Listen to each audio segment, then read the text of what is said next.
All right, everyone. Thank you so much again for being here with us. My name is Jonathan Chernoff. I am an instant quote marketing specialist with USLI. I'm joined here by Ben Bailey, who's a managing director at Union General Insurance Services, and Salomé Margvelashvili. And we are really excited to bring this topic to you all, have this discussion with all of you. Ben, Salomé, happy to have you both here. And so we had been talking, and what we really wanted to do was have a discussion on a topic for you all, with Union General, with their agents, on something that would really be interesting to all of you, and something that would bring value to your day-to-day activities in your career, in your job as an insurance agent. And we came to the decision that we thought that time management, how to stay productive, how we've managed to do that during the pandemic, what tools we've used, what tools are available to you personally as well, how we can talk about those experiences and really bring some additional value to your day to day also.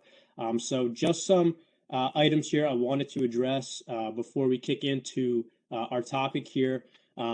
If you do have questions, there is a chat box in the bottom right-hand corner. Please feel free to type in some questions there. We'll do our best to address those as we are having our discussion here. If we do not get the chance to do that, we will do our best and we will follow up with you about those questions. We'll have our contact information available for you at the end where you can reach out to us. But if you do have questions, we'll leave a little bit of time for that at the end. But as I said, don't hesitate to type those in while we're having our discussion as well. So let's go ahead and get started here. And I thought I'd kick off our first question on time management and productivity to you, Salome. And Salome, what initially led you to realize, how important time management is and how it ultimately has a huge impact on your productivity in your role? Sure. Thank you, Jonathan. And I'm excited to be here, not only with you and Ben, but of course, Ben with your agents.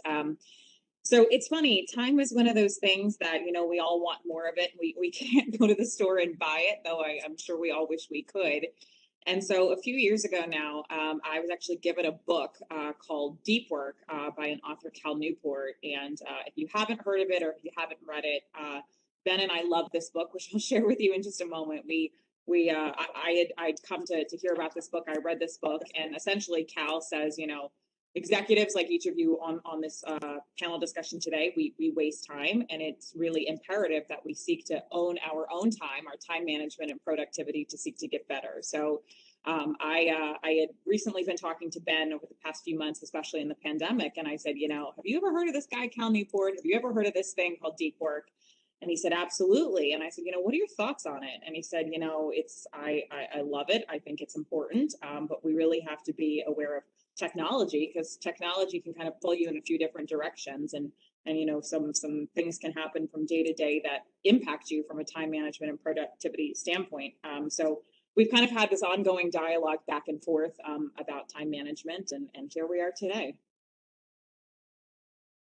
Very well said. And Ben, have you been had the chance to read that same book as well? Is that something that you've incorporated in your day to day? Some tools you've taken from that read also? Yeah, Cal has a lot of great things to say. You can see how passionate Sal is about Cal, and he does have a lot of great points to think about in the deep work as it relates to your focus. And there's so many distractions right now that it's hard to keep your focus in one place. You really think you're helping yourself by going all over the place and starting all these fires, but really, you need to tend to one and finish that before you get to the next one. But yeah, Cal has a lot of great things to say about focus, which will improve your productivity and improve your time management. Absolutely. Being able to focus on one item at a time, accomplishing that before you start moving your mind on to the next task. Hard to do, but a really important lesson. And so another question I was thinking about here. So how do you both handle overcoming unforeseen changes in your day-to-day work life? We know things come up unexpectedly all the time as we're going through our day-to-day. We think we have a plan. Mike Tyson famously said everyone has a plan or strategy right until they get hit. So that always happens. And also, how do you choose what to prioritize when that does happen? So, first part of the question, I guess, how do you overcome those challenges? And then how do you determine what to prioritize in your day to day? Ben, let's start with you. Yeah, I think the first thing is it's a lesson I taught my kids when they were still very young, and it's don't panic. Rule number one, don't panic. Just pause, take a deep breath, and then rule number two is have fun. Mom doesn't agree with the order of those things necessarily, but that's what it is. So yeah, don't panic. Just pause. Think about the situation, what it really is. Our emotional reaction is usually not the best choice to go with up front. So give it some thought. And then how I prioritize it would be if I have something that I need to hand off to somebody else to start, I don't want to be the delay. I want to delegate something as soon as possible so somebody else can do their piece and then on down the line, and then maybe it comes back to me. But I don't want to delay somebody else's work. I don't want to put something off and then get to the point when I finally get to it. And my first step is to give it to someone else. I'd rather just give it to them right away and then have it come back. So yeah, that's probably my one of my big rules is don't delay somebody else's work. And then you have to if you make checklists. That always helps me. We've talked about that in previous panels. Checklists are a way to put it out on paper, saying things out loud, and just kind of view it from a different angle than inside your head, which is often cloudy. And you can kind of see and put in order what you think is most important. And only you know what's most important. Right, right. That's a really great point. Yeah, checklist, writing it out, being able to visualize it, right, as opposed to just trying to make it all make sense in your head, and then delegating. I'm someone who likes to take care of things right away by myself. I don't like, handing it off to other people. But in reality, the end result of your work and your, ability to meet the needs of the client that you're dealing with at the time, whatever the situation might present, can be more effectively done when you are willing to hand some of that off when it's appropriate. Salman, do you have any thoughts on that question as well? 100%. So it's, I like Ben's household rules of, first take a deep breath and then have fun. And I Mhm. definitely agree with number one of taking a deep breath. I mean, we all have things that come across our desk right away, and we think that there's this urgency that we have to treat everything equal. But at the end of the day, I mean, we have to assess, what is most important, what is going to be value producing, and how can I allocate time to that. So I mean, we're all on this call in the business of insurance and hopefully, prospecting and finding customers to be able to continue to sell insurance. So when you are getting something, you have to seek to balance. Okay, is this going to get me one step closer to selling that policy? Is this going to ensure that I'm going to be successful, for my office, for my brand, what have you? So I think, as you are kind of taking that deep breath, take an inventory and say, okay, is this something that, to Ben's point, that you don't want to be the cause of the delay and delegate it? Do you need to delegate it? And or is it something that you have to handle now because it's going to be the difference maker between you selling a policy and not selling a policy? That's a really good point. And Salman, how do you approach delegating? Is that something that you found that you have a good process for doing, or is it still something maybe that, is just can be a struggle when the opportunity arises?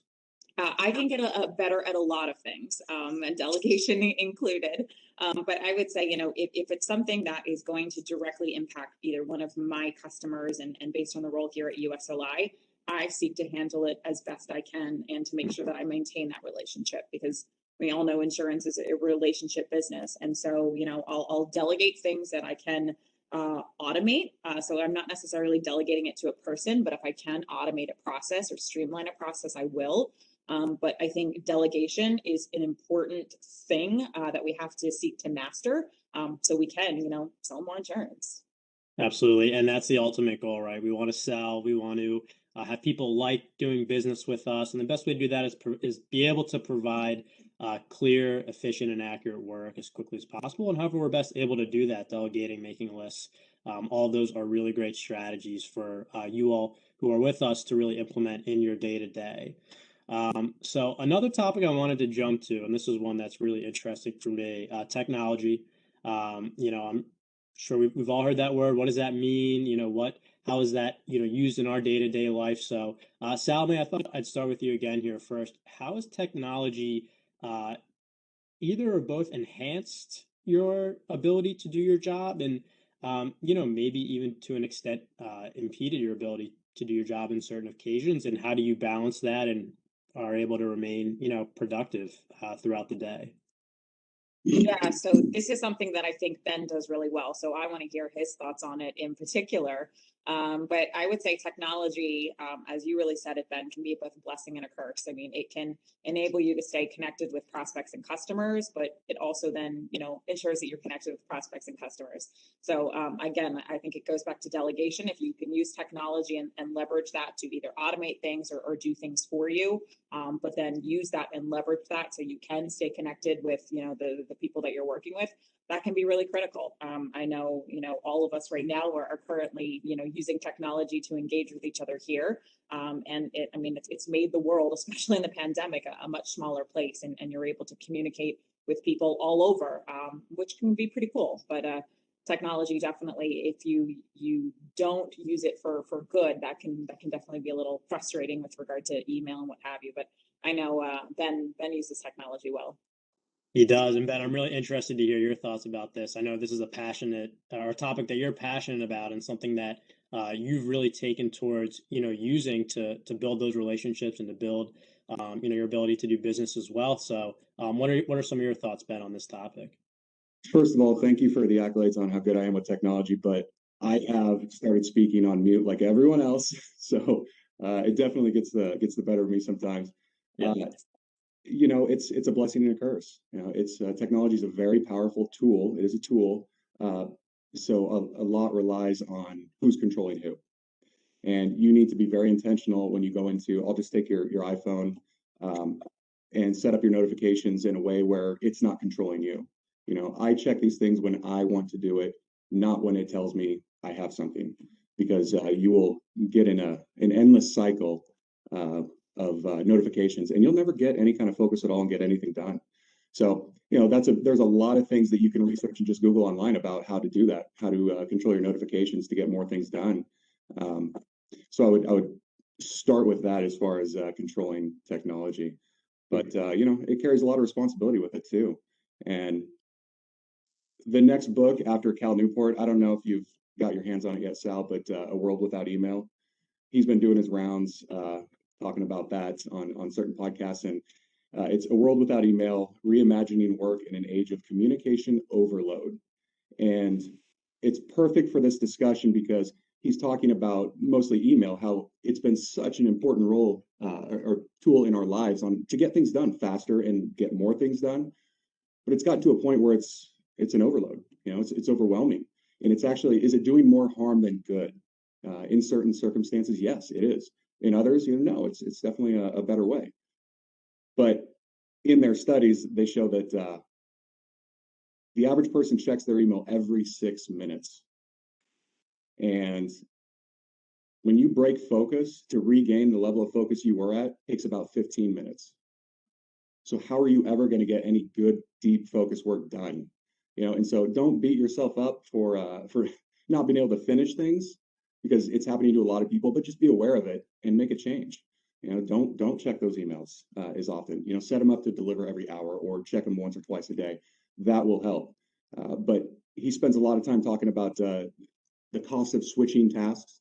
People think they can multitask. Our brains are not developed to multitask. We can only do one thing at a time, but we can start a lot of things separately, and we can move between them very quickly, but we can't do them all at the same time. So if you want to do something good and get it done faster, then you need to do one thing at a time. And a lot of that has to do with planning your day well. Use the checklist to plan your day. What am I going to get done? Okay, from this time to this time, I'm going to focus on this, and I'm going to get this done. Or if you don't plan on getting it done, I'm going to get this far into it and stop here and then move on to the next thing. Be very intentional about your time. You only have so much of it. So when you do switch tasks too, he talks about attention residue. And that's where kind of whatever you were working on, it's still, even though you've decided to move on, it's still lingering. You might have some additional thoughts pop into your head about it, and you're trying to have a new conversation, and the other person can tell. So, there's all these things to keep in mind about how you perform your day. But yeah, so talking about the emails, maybe limiting the number of emails you get. Unsubscribe to a lot of things that you don't read, you don't need anymore. Nobody's going to be hurt. Nobody's even going to know, probably. Except I'll know if you unsubscribe to our emails. I check those. But as far as limiting the emails, think about how you get your quotes, your new business quotes right now. Traditionally, I think the biggest way to do it is to send an email to an underwriter, like a commercial business quote. Send an email to an underwriter, and then you wait. And usually, if you get it back same day or next day, that's really good. Sometimes it takes 2 to 4 days, a week, whatever. And you're just waiting, and you're checking your email even more. Your attention is not where it needs to be. You're not getting stuff done. Wouldn't it be nice to be able to get a quote when you want to get a quote? You know, what if you could get it right now? And that's part of the reason we wanted to tie into this, how it can help your productivity and your time management so much, is that what if you could just pick up the phone and make a phone call, and in less than 5 minutes, know if it's eligible, get a quote. Sorry, it's going to be emailed to you, but the bindable quote will be sent to you, and then you're done. And if we can't do it, then we've got an arrangement set up with USLI where if they can't quote you over the phone and send you a bindable quote now, they will refer you back to us, and you'll get one of our underwriters, and we will search our other markets and see if it's something that we can help you with. And most likely we can. But if we can't, within that same day, you will know what markets won't take it right away. You don't have to send an email out blind and wait and see if you get anything back, or it'll at least take a few days or a week. So I think this instant quote phone line is a very good option to start. I'm not saying you have to use it all the time, and you'll learn when it's not appropriate, but start there. You know, it's a great start. It will buy you a ton of time in the long run, and you'll know where you stand right away. So, Jonathan, you're the expert on instant quote. Maybe you can kind of go into a little bit more of the fine details of instant quote, how it works, what they can expect, and that kind of thing. Yeah, no, absolutely, Ben. I mean, you're an expert yourself, absolutely. So, yeah, everyone, just to like continue to feed off of the topic we've been discussing here on technology and productivity and managing your time. As Ben was saying, you all have access to quote over the phone, to quote online at uniongeneral.com, and speak to a USLI underwriter through when you dial that dedicated number through Union General and get a quote sent to you in just a few minutes. A lot of the stuff that we're going to do is that smaller premium stuff, and you don't want to spend a ton of time on that, and we don't want you spending a ton of time on that either.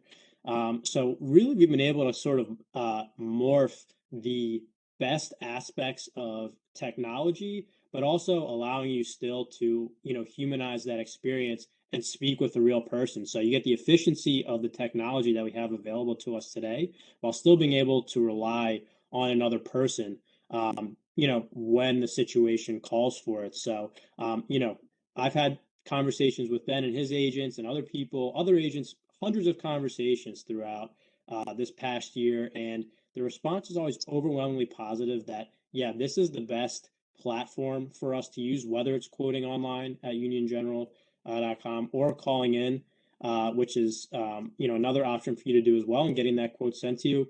There's really no faster, more efficient way to do that in the industry. And so, yeah, Ben, I really appreciate you bringing that up. And, for everyone here trying to learn about how to manage their time and stay productive, this is going to be an awesome tool for you all to use. So just to give you all that phone number real quick, and this is available at uniongeneral.com as well, if you don't get a chance to write it down here, but that number is 844-244-1120. So give it a call. They're not going to ask you for any applications, accord forms, nothing like that. Super easy process. So just want to encourage you all to do that and set yourself up for success in your day-to-day, whether that, includes time management and being as productive as possible. So awesome. Ben, thanks for that question. And to tip us off here, I thought I'd end with a question that I think is really going to be helpful and, really helps to set yourself up for success for the following day. What is one thing we can all do at the end of the workday to make the next morning easier? Ben, why don't we start with you again? Reflection, and I would say in the form of writing it down, so whether it's a checklist or just whatever's in your head, left in your head, put it down on paper. And that way, the reason it keeps coming back up throughout the evening is because you don't want to forget it. So take a moment to write it down so you can't forget it. When you come back, it's right there. Come back with some fresh thoughts and refreshed spirit and get back to it the next day. But I would say if you unload the things that are still pending that you need to get to, put that on paper so you know where to start the next day. Plan your next morning. That will make you rest much more peacefully and set you up to have a great day. So I would say that's the best thing to do. And don't be afraid to go through your day and figure out the things where you could have done better and the things that you did really well. I think we all deserve a pat on our back too, and where we did well, and learn from your mistakes and learn from your successes too. I'm always ready to give myself a pat on the back. Absolutely. Salomé, what about you? Any final thoughts? I'm literally in one and the same with Ben, and I actually, along with having my to do list, which I always have here, is also then just reviewing my calendar, and so you can kind of really get in the mindset. Is it going to be a hectic day that I know I really need to be tight with my time, and perhaps use that instant quote to make sure I'm getting those quotes in the door, or out the door, I should say, and or am I going to have a little less hectic day for which I can do prospecting and what have you. So I have my to-do list. I write that out. I have that prepared. I'm also kind of matching that up with my actual calendar to say, okay, how am I going to be most effective? Yeah, perfect. And I totally agree. Having that agenda or checklist for the next morning done the night before, so you can hit the ground running in the morning. You're not taken by surprise for anything. At 8:30 a.m. or whenever you start your day is invaluable. So really awesome points there. And what I want to do now is I'm going to pull up this slide here for us. And so what I'm going to do now is close this out. And I really hope that this discussion here will be helpful to you all. You'll be able to take some of the lessons, some of the topics that we discuss, and implement it in your day to day. To really allow you to, feel like you're being productive, to be productive, manage your time, utilize some of the tools we discussed here. Absolutely, please, include instant quote if you have more questions about that or anything else that we've discussed. Ben is absolutely available to you. He wants to talk with you. I know that. And he wants to hear from you all and hear your thoughts as well. So don't hesitate to reach out to him. We have his email there, his phone number, and again, don't hesitate. So really appreciate you all being here, investing the time to join us. And again, want to again, lastly here, encourage you all, take the lessons, take the items we've discussed, and give those a shot. As you're going through your work day. So thank you all again, and we'll wait on here just a few seconds, see if any questions come in. But again, thank you all for being here. Really appreciate it. Before everybody jumps out, and for whoever's left at this point, if you want to throw in the chat, how do you get your new business quotes right now? Is it email? Is it online? Is it phone? I mean, how do you get them right now? Let's see, we get some chats coming in here. We have referrals is one. We do have someone who uses the phone as well. So a couple different options here. We got a phone quotes all the way. So we got a fan. That's really awesome. And yeah, so those are a couple of the items here, Ben. Referrals and phone quotes. Okay. Perfect. Existing customer referrals is another one. Another fan of the web quoting. So quite a diverse group we got here. So I'm happy we got to speak with them. Awesome. All right. Well, again, thank you all very much for being here. Any final words, Salomé, Ben, before I close this out? Thank you all so much as always, and Ben, the floor is yours. Yeah, I'll just say I ran across this really cool quote. We do Whiteboard Wednesday every Wednesday on our social media platforms that we put out there, and just something that you can draw from, some inspiration or something. But the one this week I thought was really appropriate for today's conversation, and it was from a financial expert and author. His name's Nathan Morris. It says, "It's not always that we need to do more, but rather that we need to focus on less." And I've come across in a lot of these quotes, I've come across a lot of financial experts, a lot of guys like on the Wall Street and stuff, that they got great quotes when it comes to time management and productivity. And there's a reason for that. There's a reason that their quotes are in this arena. So we should maybe listen, even though it's not directly the same industry. But yeah, we should listen to that. Awesome. Absolutely something for us to think about as we leave here. So thanks again, everybody. Have a great rest of the day. Stay safe, stay healthy. We look forward to doing some business with you in the future.